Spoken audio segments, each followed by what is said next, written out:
प्रायः घरों में माता पिता दैनिक जीवन में अपने हित साधन के लिए झूठ, छल प्रपंच का सहारा लेते हैं। घर के छोटे लोग न चाहते हुए उसी तौर तरीकों को अपनाने लगते हैं।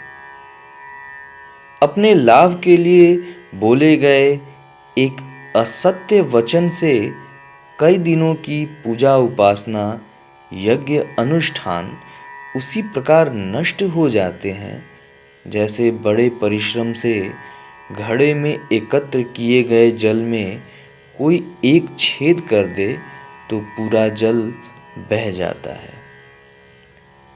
ऐसा सारे धर्म ग्रंथों में उल्लेख है। कोई धर्म असत्य के मार्ग पर चलने की अनुमति नहीं देता है। याद रखें, ठगी, नकारात्मकता और तीन तिकड़म की आयु लंबी नहीं होती। उसे एक न एक दिन परास्त होना पड़ता है और फिर नकारात्मक जीवन जीने वाले व्यक्ति को जो पीड़ा होती है उसे वही जान सकता है। प्रायः लोग जीवन को कोसते नजर आते हैं, भगवान को दोष देते देखे जाते हैं, वक्त को गाली देते हैं, जबकि हम और हमारे लोग सुखी तो यह हमारी विधिक जीवन शैली और दुखी है तो वह भी हम और हमारी गलत जीवन शैली की देन है। सदाचार का जीवन जिएंगे तो सम्मानित और धोखा, कृतज्ञता, झूठ फरेब का रास्ता अपनाएंगे तो अपमानित होना ही पड़ेगा। दूसरे किसी में यह ताकत नहीं कि वह हमें दुख या सुख दे।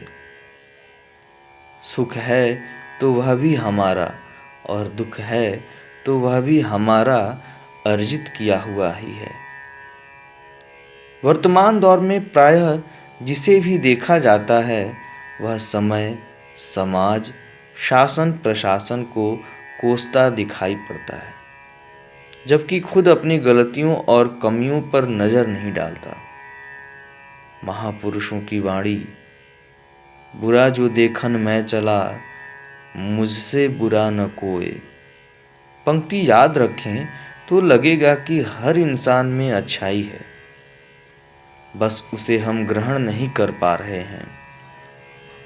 पूजा पर बैठते हैं तो सामने भगवान की मूर्ति रखते हैं, लेकिन मन में नकारात्मक चिंतन और मांग बनाए रखते हैं।